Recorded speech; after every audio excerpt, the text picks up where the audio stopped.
Ready? हा पाहू आपण एका प्रकाश झोतात महाराष्ट्र या एका व्हिडिओमध्ये, नंतर दुसऱ्या व्हिडिओमध्ये. काहून एकाच व्हिडिओमध्ये? आपल्या याच्यात बॅटरी तेवढीच आहे, नाही पुढचं येणार नाही. 1 मिनिट. आणि जे उशिरा आले त्याला समजूनही जाते आणि बाकीच्यानं पुन्हा व्हिडिओ पाहिला तर लक्षात येईल. पण लिहत चला, ठीक आहे? आपण मोस्टली डिपेंड कशावर राहतो? त्या पाहण्यावर. तुम्हाला व्हॉट्सअपची लय सवय लागली त्याच्यात पाहण्यात, है की नाही? काही पाहायचं, काही सोडून द्यायचं, मग त्याला अभ्यास नाही म्हणत. काही वहीत ठेवा, काही डोक्यात ठेवा, परीक्षेत मग ते आपोआप येते आपल्याला. आपण जोपर्यंत लिहत नाही ना तोपर्यंत काही गोष्टी येत नाहीत आपल्याला. मग पहा, महाराष्ट्र 1947 ते 1956 पर्यंत एक राज्य होतं.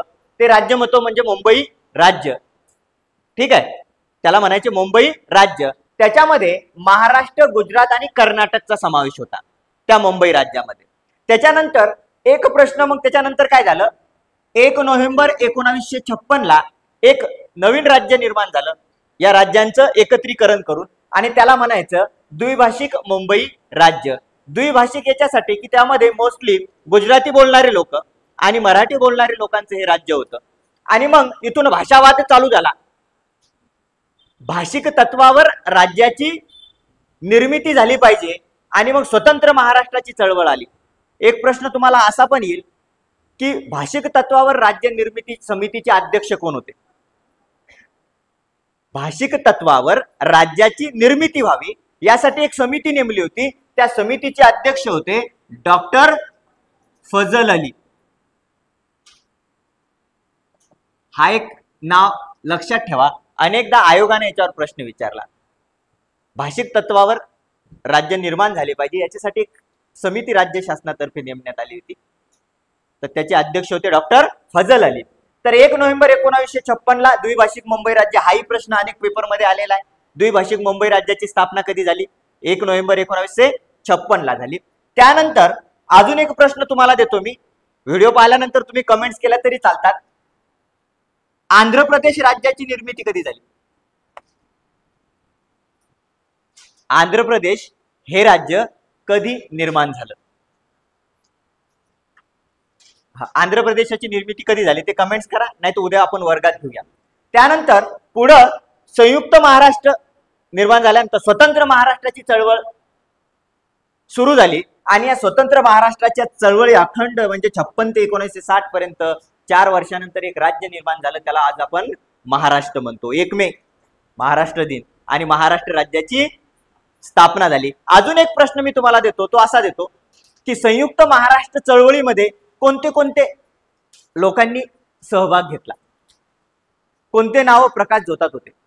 संयुक्त महाराष्ट्र चळवळीमध्ये कोणते कोणते नेते, समाज सुधारक यांचा समावेश होता? हा एक प्रश्न शोधा, पुढे आपल्याला येणार आहे. संयुक्त महाराष्ट्राची चळवळ, ठीक आहे? चला पुढे. त्याच्यानंतर महाराष्ट्र झाला. आता महाराष्ट्राचं स्थान, अक्षरवृत्तीय विस्तार हा पाठच करून ठेवायचा आणि डायरेक्टली पाठ कसा करायचा? 15 ते 22 हे आकडे नाही केले तर चालतात, ऑप्शन मध्ये येऊन जातात. ते ऑप्शन ते रिपीट नाही होत, ऑप्शन मधले हे बदलतात आकडे. मग 15.37 उत्तर ते 22.8 उत्तरेला अक्षरवृत्तीय विस्तार आहे. रेखावृत्तीय विस्तार 72.36 ते 80.54. याला आपण काय लक्षात ठेवसाल?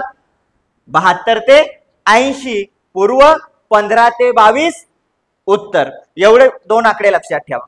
त्यानंतर महाराष्ट्राचा आकार कसा आहे? गोल गोल गोल. महाराष्ट्राचा आकार कसा? गोल गोल गोल. आणि आता तशी माझी अशी गोड बोल. गाणं होतं ना आपल्याकडे, तुम्ही ऐकलं नाही का? आहे ना जान्हवी? आलतं की नाही पहिले? आकार, महाराष्ट्राचा आकार कसा आहे? तर महाराष्ट्राचा आकार हा काटकोन त्रिकोण, एक्झॅक्ट काटकोन त्रिकोण आहे का? नाही, काटकोन त्रिकोणासारखा आहे, ठीक आहे? त्याच्यानंतर विस्तार, अजून एक आकाराबद्दल प्रश्न आहे, तो पुढे पण येईल, पण आता पण क्लिअर करतो. महाराष्ट्राचा आकार हा काटकोन त्रिकोणासारखा आहे. त्याचा पाया, काटकोन त्रिकोणाला पाया असेल की नाही? पाया, तर त्याचा पाया कुठे आहे आणि त्याचं टोक कोणत्या दिशेला आहे? काटकोन त्रिकोण म्हणला पाया, बेस. त्याचा पाया कोणत्या दिशेला आहे आणि त्याचं टोक कोणत्या दिशेला आहे, हा एक प्रश्न लक्षात ठेवा. पुढे मी विचारणार आहे तुम्हाला. आलेला प्रश्न आहे, पाया कुठे आणि टोक कुठे. ज्यानं मागच्या प्रश्नपत्रिका वाचल्या असतील ना त्याला कळतं. हे पहा, भूगोल लय सोपा आहे. तुम्ही कोणत्याही परीक्षेला गेला तर जीएस चे लोक म्हणतात सर जीएस शिकवत नाही, तुम्ही शिकवत नाही. अरे त्याला वेळ नाही लागत. मागच्या 10 वर्षीच्या प्रश्नपत्रिका एकदा जर हाताखालून घातल्या, 2दा 3दा वाचायच्या, ऑब्जेक्टिव्ह वाचायच्या, डिटेल वाचू नका. कारण तुमची परीक्षा काय राज्यसेवा द्यायची का तुम्हाला? खडकाचे प्रकार लिहा, मातीचे प्रकार लिहा. सर मग मातीचे प्रकार डिस्क्रिप्टिव्ह मध्ये काही चाटा चालतात. आमच्या घरासमोर माती असून ती काळी आहे. डिस्क्रिप्टिव्ह मध्ये काही तुम्ही लिहिले असतील ना चाटा, है ना. एकदा आम्हाला एकाने सांगितलं, आम्ही बीकॉम फर्स्ट इयरला होतो आणि बीकॉम फर्स्ट इयरला असताना काय झालं, अभ्यास काही केलं नाही. जो नवीन कॉलेजमध्ये गेल्यावर कसं हवेत असते म्हणून, आणि आलं फर्स्ट सेमिस्टर तर असं येते सुरू, 1 महिना कॉलेज सुरू झालं फर्स्ट सेमिस्टर आलं. काय लिहिता, पुस्तकं घेतले नव्हते आम्ही. मग याचे आण त्याचे आण, पण कोण वाचतंय, आलं लक्षात. आणि मग फर्स्ट सेमिस्टरची परीक्षा द्यायला गेलो आम्ही. येत काहीच नव्हतं. थोडीशी कन्सेप्ट माहित असली तर माहित होतं की 1 पान लिहिलं की 5 मार्क भेटतात. डोक्यात काय ठेवलं होतं, जुन्या पोराला म्हणलं का रे, तो म्हणे कमीत कमी 1 पान लिहायचं. मग काही तर असा फॉन्ट वाढवला 40चा, एका ओळीत 3च शब्द. आता त्याला तो शब्द कमी असतील, पान भरवायचंय, काही ना फॉन्ट वाढवला, काही ना काही चाटा. मग झालं भाऊ, पेपर तर लिहिला आम्ही, एकही कोरा सोडला नाही. खालीलपैकी 4 लिहा, 4 लिहिले. खालीलपैकी 2 लिहा, 2 लिहिले. आणि ज्यावेळेस पेपर झाला, मार्क पडले आम्हाला. मार्क कसे, 80 पैकी 10, कोणाला 15, आणि आमच्या वर्गात हायएस्ट होता त्याला होते 22 मेरिट. म्हणजे तो कसा तरी पास होता समजा. सर म्हणे याला आपण पास करू, हा फॉन्ट कमीवाला समजा, अशा पद्धतीचा होता. मग आम्ही 4-5 जणांनी म्हटलं काय आपण ते लिहिलं तर लय, मग मार्क काऊन नाही लिहिले, मार्क काऊन नाही पडले. मग आम्ही गुपचूप मध्ये जेव्हा ते संपलं, मग ते सरकडे गेलो. सरला म्हटलं सर आम्हाला पेपर पाहायचा आमचा. सर म्हणे पहा ना, योग्य गठ्ठा. पाहिलं, म्हटलं का हो सर इतकं लिहिलं, कोणी कधी 0 कधी अर्धा. अरे काही इज्जत एवढं यायचे काही नाही, कोणा सगळ्या सारखेच. बरं म्हटलं तुला किती दिले, म्हणजे मला बी 0 आहे. म्हटलं मला अर्धा आहे. मग खुशी कशी, 0पेक्षा अर्धा बरा. अरे प्रश्न 10 मार्काचा होता ना तो.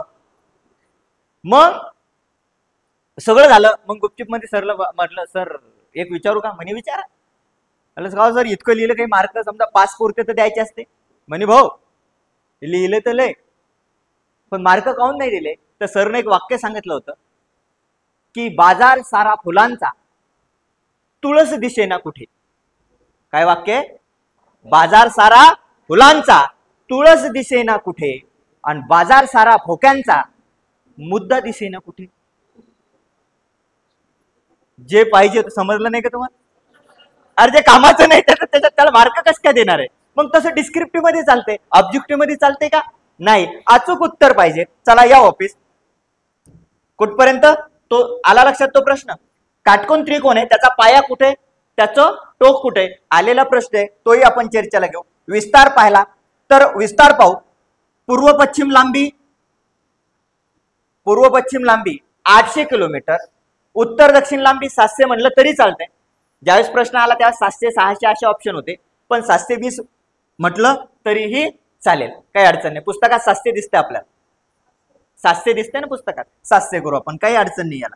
अनेकदा आलेला प्रश्न आहे, आयोगाचं जे उत्तर आहे ते ग्राह्य धरायचं आपण. त्याच्यानंतर क्षेत्रफळ किती आहे ते हे पाठ आहे तुमच्या मोबाईल नंबर सारखं, 307 713 चौरस किलोमीटर. आणि क्षेत्रफळाच्या बाबतीत महाराष्ट्राचा क्रमांक लागतो 3रा, पहिला नंबर लागतो राजस्थान हे क्षेत्रफळानं सगळ्यात मोठं आहे, मध्य प्रदेश 2ऱ्या क्रमांकाला आहे, महाराष्ट्र 3ऱ्या. आता मला सांगा, हे 3 राज्य तुम्हाला दिसतात, या 3 राज्याचं विभाजन झालेलं आहे का. म्हणजे विभाजन होऊन एखादं राज्य तयार झालेलं आहे का. राजस्थानचं विभाजन होऊन जयपूर राज्य तयार झालं का. मग छत्तीसगड कशातून तयार व्हायले.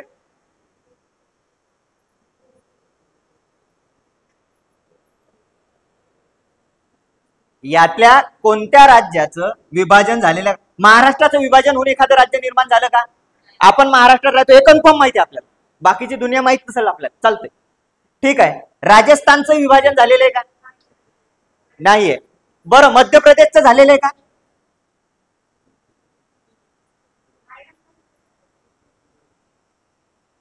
मध्य प्रदेश राज्याचं विभाजन झालेलं आहे का? जाधव ब्रदर, माहित नाही का झालं नाही? हा,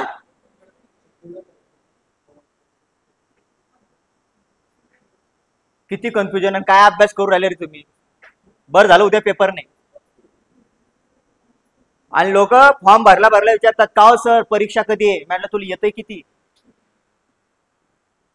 परीक्षा अशा तुमच्या लोकांसाठी जर परीक्षा आली तर काही फायदा आहे का सांगा? खरे ताई, झोपच काढणे आपल्या. कळलं? उद्या सांगा वाटलंच तर, उद्या घेतोय मी. उद्या तुम्हाला प्रश्न दिले ना, खरोखर कोणत्या राज्याच्या, या 3 पैकी कोणत्या राज्याचं विभाजन होऊन नवीन राज्य निर्माण झालं का? महाराष्ट्र नाही हे कन्फर्म माहिती आहे तुम्हाला. तुम्ही महाराष्ट्रात राहता म्हणून एवढं तरी माहिती ठेवा, इज्जत ठेवा त्याची जर, मान सन्मान. नाही तर जय जय महाराष्ट्र माझा, गरजा महाराष्ट्र माझा, आणि काहीच माहित नाही महाराष्ट्राचं मला. ठीक आहे, चला हा एक प्रश्न ठेवू. त्याच्यानंतर भारताच्या तुलनेत महाराष्ट्रानं किती टक्के क्षेत्र व्यापलेलं आहे? 9.36% क्षेत्र महाराष्ट्राने व्यापलं आहे.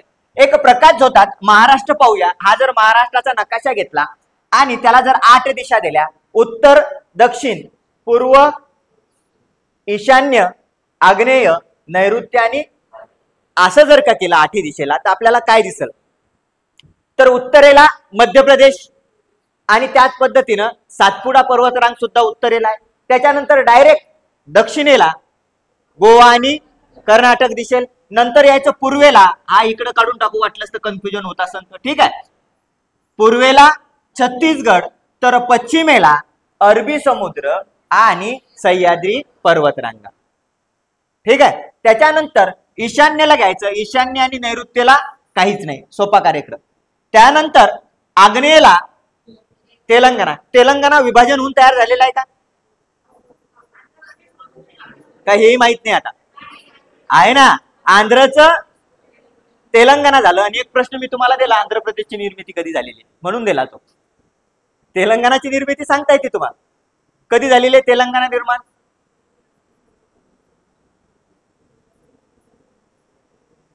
तेलंगणा राज्य कधी अस्तित्वात आलं? 15 ऑगस्ट, 26 जानेवारी. रेणुका, मग अभ्यास काय करता तुम्ही? पारंपरिक प्रश्न वाचले चालले परीक्षेला.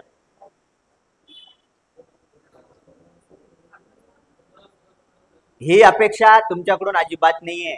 सर 7 आसन आणि 8 आसन, मग आम्ही पण तुम्हाला 2 वर्षांनी लावू या परीक्षेला. तुम्ही, मी पाहिजे फक्त त्या समितीत, इंटरव्ह्यू मध्येच काढतो सगळे. कळले? चला पाहून ठेवा, डबल चर्चेला येणारे प्रश्न तुम्ही पहा. मी लिहून दिलं, तुम्ही रेडीमेड लिहून घेता. तुम्ही काय करता? शिकवणाऱ्यापेक्षा शिकणाऱ्याची जबाबदारी जास्त आहे, तो सतर्क असला पाहिजे, है ना?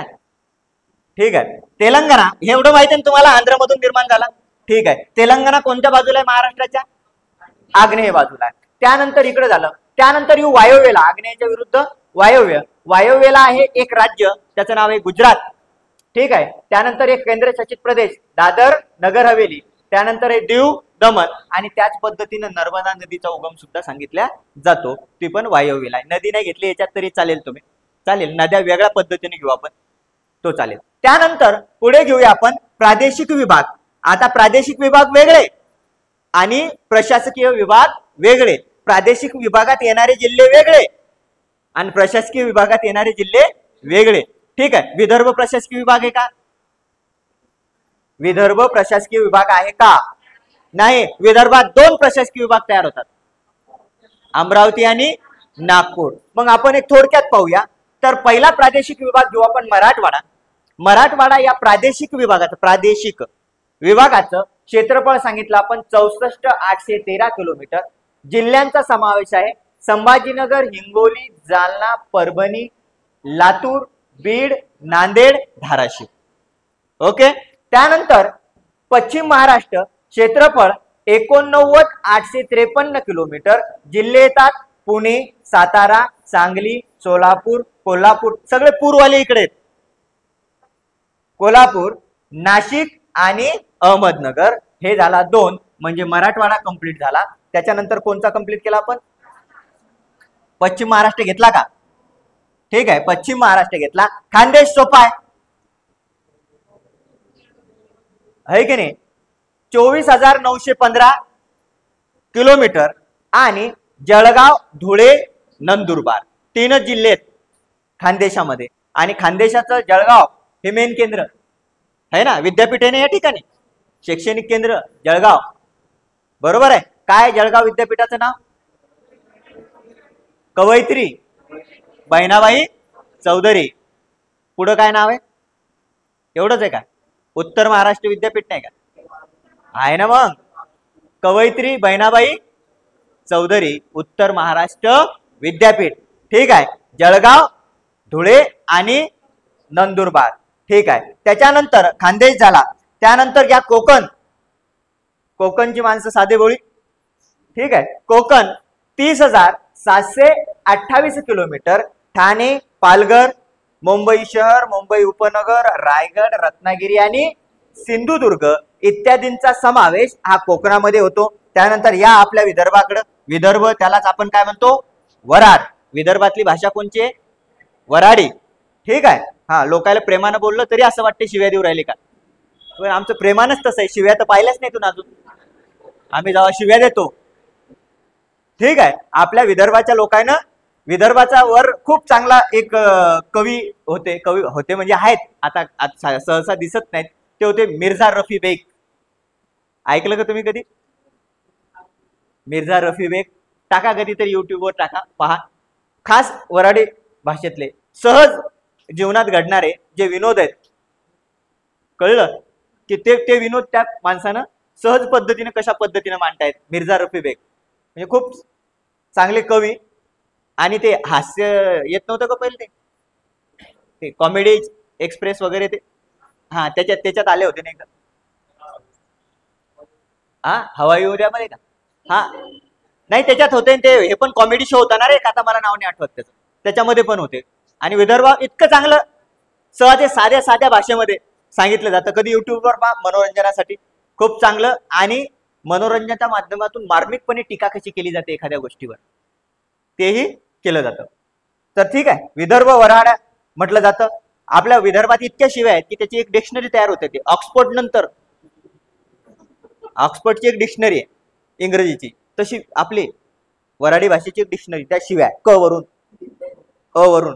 एखाद्याला येत नसतील, सगळं घेऊन जा, भांडण झाले आणि त्याला भांडवर. आता कळलं? हा, आपण साधंही बोललो तर लोकांना वाटते की शिव्या देऊ राहिले का. आम्ही ज्यावेळेस बाहेर जातो तेव्हा का तुमची भाषा लयच आमचं असंच आहे. कळलं? हा, चला. विदर्भ 94,404 किलोमीटर. जिल्हे आपल्या जवळचे आहेत. आपला जिल्हा पहिले घेऊ. बुलढाणा, अकोला, अमरावती, वाशिम, यवतमाळ. त्याच्यानंतर नागपूर, चंद्रपूर, गडचिरोली, वर्धा, भंडारा, गोंदिया. हे झाले तुमचे विदर्भाचे. विदर्भ या प्रादेशिक विभागामध्ये असणारे जिल्हे. प्रादेशिक विभाग चांगल्या पद्धतीनं लक्षात ठेवा. दुसऱ्या व्हिडिओमध्ये त्याला पुढे कंटिन्यू करू आपण.